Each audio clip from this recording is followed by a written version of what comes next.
and announces to the people in our hour-long press conference that he is now appointing a team, a two-person team, to go out and engage the people on this matter.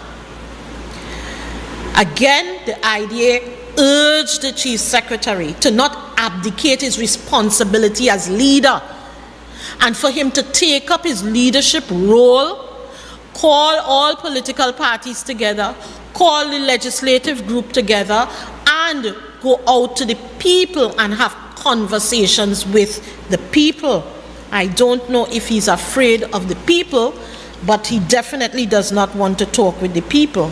Instead, what he did is have a meeting with his TPP members, and what comes of that? A WhatsApp message on the day of the parliament, when all the parliamentarians sit down 2 minutes into the session. They get a WhatsApp message on what Farley says he wants for Tobago. I don't know if that message included what Tobago wanted for Tobago. And I say to him today, if the people had the wherewithal to fire you today, you would have been fired. Yet again, you have shown how disrespectful you are. No regard for parliamentary procedures and protocol.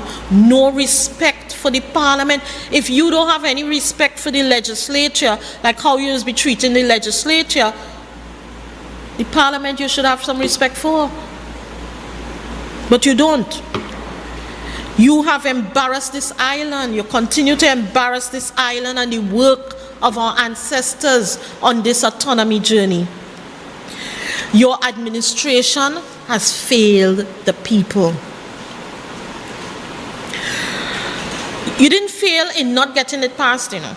You failed in not going out and consulting with the people again, getting that renewed mandate, which would have most likely put us further in the discussion for getting the bill passed than where we are now. You failed PNM people because they were depending on you to give them the opportunity to have a say as Tobagonians on the bill again. So you failed them too. And if that wasn't bad enough, you've now resorted to describing the Prime Minister in deeply offensive language. Language that is unbecoming of a leader who is entrusted with representing Tobagonians. Tobagonians don't like that kind of behavior. And if some Tobagonians want to behave like that, we don't condone it. And we're not condoning what you said either. And so your choice of words continuously demonstrate your lack of leadership skills and statesmanship, and it undermines the respectful discourse essential in our political landscape. How can you sit down and have meaningful conversations with the Prime Minister after you have called him those derogatory terms? You're not helping the matters. At the end of the day, we are Trinidad and Tobago, and the Prime Minister and the Chief Secretary are supposed to sit down and have conversations about the meaningful development of Tobago and to see how we can forward that conversation with the support of central government. As a Chief Secretary, you continue to embarrass Tobagonians. And I'm here to tell you, Farley, you have failed Tobago. So where do we go from here? Well, we need to return to the drawing board. But this time, we must do it right. Tobago needs real leadership. Leadership that listens, brings people together, and comes up with solutions that make sense for us. We need to sit down with all stakeholders, the executive, the minority, government, opposition, but most of all, we need to sit down with the people and have proper consultations with them. You would be amazed at where the people now want to take the governance structure in Tobago. But we need to hear from them. We need to hear from communities on how they wish to govern themselves. We need to hear from the fishermen, the farmers, the business owners, the youth, and everybody. Everyone must have a say. And this doesn't have to take 10 years again. It does not. So have no fear. Let's get started. In our new proposals, we are asking that it address the real issues of empowering communities, fostering economic development, ensuring transparency, and building a governance structure that serves the people and not just a few. Only by listening to and including everyone can we create solutions that truly work for Tobago. Again, the idea is calling for a new inclusive team to take charge of this process. It cannot be just party loyalists. We need to have a mix of voices, people who really care about Tobago and have ideas for us to push forward. We propose assembling a proper team, a diverse and inclusive group that represents all voices in Tobago, including civil society, experts, and members across the political spectrum. This team must lead broad-based consultations, ensuring every Tobagonian has a say in shaping our autonomy. Let me close with a promise. If given the mandate to lead, the idea will prioritize the people of Tobago above all else. We will fight for your governance that reflects your needs, your aspirations, and your dreams. We will build systems that ensure accountability, promote transparency, and empower communities to take charge of your futures. Tobago's best days are ahead of us, but only if we have the courage to demand better and determination to work for it. Together we can create a Tobago that stands tall, proud, and prosperous. A Tobago that thrives not just for today, but for future generations to come. So let me pause here and ask if there are any questions from the media at this time. How do you propose to get this process restarted in light of everything that has gone before, many consultations under several administrations? Getting the process started would be the responsibility of the Chief Secretary to do the right thing, like we told him since January 2024, to call the parties together, call your legislative members together, and have us go out to the people in communities and engage communities in that conversation. In our journey across Tobago, visiting with about 15 communities, there is a strong call during the constitution reform process. There's a strong call from communities that they are so not trusting of the political process and whomsoever is in administration because they continue to be ignored and neglected. And therefore, they are thinking that the best way now to ensure their protection for themselves, the persons growing up in their communities, is to ensure that they are empowered with resources.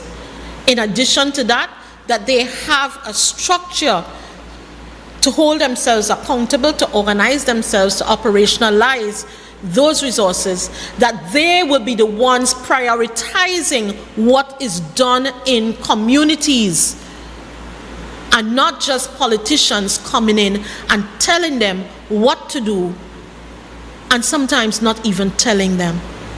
Okay? So that is what communities are clamoring for. So if we do not go out there as a unified body and start speaking with them, we're not going anywhere. Once we have all those people who are signing on to that, which I'm sure this time around will be more than the 600 people who did it the last time. Once we have that, and also engage Tobagonians in Trinidad, then we will get what we want. Tobagonians are not seeking to take advantage of Trinidad. We just want an equality of status. We want a fair share in what we consider to be part of being connected between Trinidad and Tobago, part of this twin island republic. We want to be developed just as you develop any other part of Trinidad. Give us that opportunity, and that is what Tobagonians want.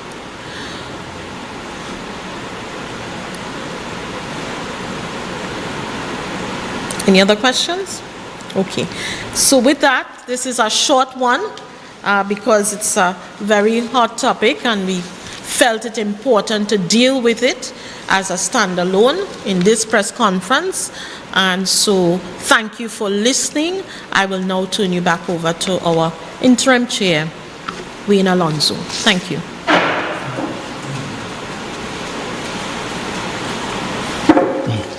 Thank you, political leader, Dr. Sawyer Fatangas. You know, coming out of this discussion on autonomy, there is a basis for the decision that we made to enter into the general election. And I want to go back to one of the major rationale for this. It was coming out of the consultation when it was declared by central government to have constitution reform, where they were looking at communities or constituencies to consult with them to find out what does the people want. We were part of that process in engaging the communities of Tobago and finding out what was important to them. A lot of reference are being made to consultation with the people for the benefit of the people as it relates to this whole question of their rights in the Constitution. And what was interesting is that the findings that came out of those debates, those conversations, as our leader said, there were 15 contacts in communities. What came out, the findings that came out, in our view, were very critical to being enshrined in this conversation of autonomy for Tobago. And so, while this discussion is a hot topic item, we felt that it was missing a key component of what the people of Tobago wanted in that bill. And what we realize is that the things that the very people were asking for is what they are being denied. I mean, we have heard from communities that ask simply for the opportunity to put on lights so that their children can play football. We are seeing single mothers having problems to put food on their table. We are seeing high incidence of people getting evicted because they cannot afford the high cost of rent.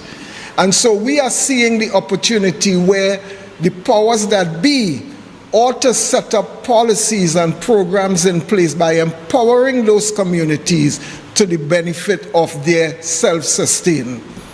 And so it's on that basis we felt that if no one else can do it, we have to offer the people of Tobago an option, an alternative to that governance. Because 3 years ago, those promises for those changes were offered to the people. And we saw the result was an overwhelming support for the need for those changes. But what happened? Is the promises good? The promises are still good. Is the doctrine that those promises are written on good? They are still good. where is the lack? The lack is in the persons who presenting themselves to offer those changes have failed the people. And so we have taken up upon ourselves to make that promise back to the Tobago people, that we are presenting them with an alternative to ensure that those promises are kept. And so it is on that basis that we had decided back in November 27th to offer ourselves and our services to the people of Tobago, and by extension Trinidad and Tobago, to start by getting involved with the general election. And so we are looking to persons here in Tobago, the ones who have been hurt, the ones who feel disenfranchised, the ones who remove themselves from their other parties to support this current regime and feel disappointed, feel disenfranchised, and we are saying, please do not give up hope. We know that over and over again people feel very cynical about politics because they subscribe to promises, and when they feel that they have not been satisfied, then their natural response is, I will never vote again. And we are saying that in Tobago here, we know that there are people who understand the value of good governance, because we could remember a time when we had crime at zero. We have people still residing here who know those days, and we believe that with proper systems in place, we can resort back to those basic principles and basic values. And so we are calling on persons within Tobago who still want to keep hope alive, who still believe that we can apply those promises made 3 years ago, to join us. Join us by giving us a call at 309-1911 and give us an idea how interested you are in being part of this new movement. Or you can email us at idatt.elections@gmail.com. We want to hear from you. We have people who have so much to offer. Yes, we are looking for 2 candidates for the East and the West.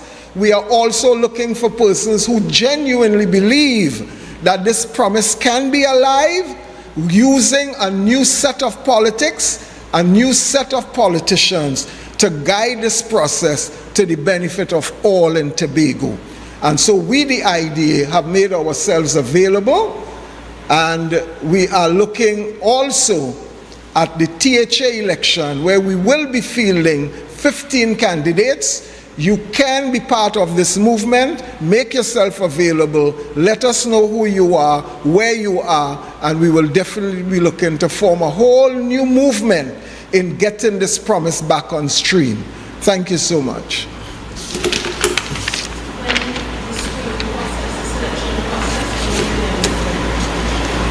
We are looking at starting at the screening process now, and we want to go at least into the first week of January so that we can assess persons who are willing to join our team and offer yourselves. Like I said, even if you don't see yourself as representative, come to us, let us know what you have to offer, give us your ideas, because the mantra of the idea is truly to consult with the people, devise policies and plans in the interest of the communities. Thank you.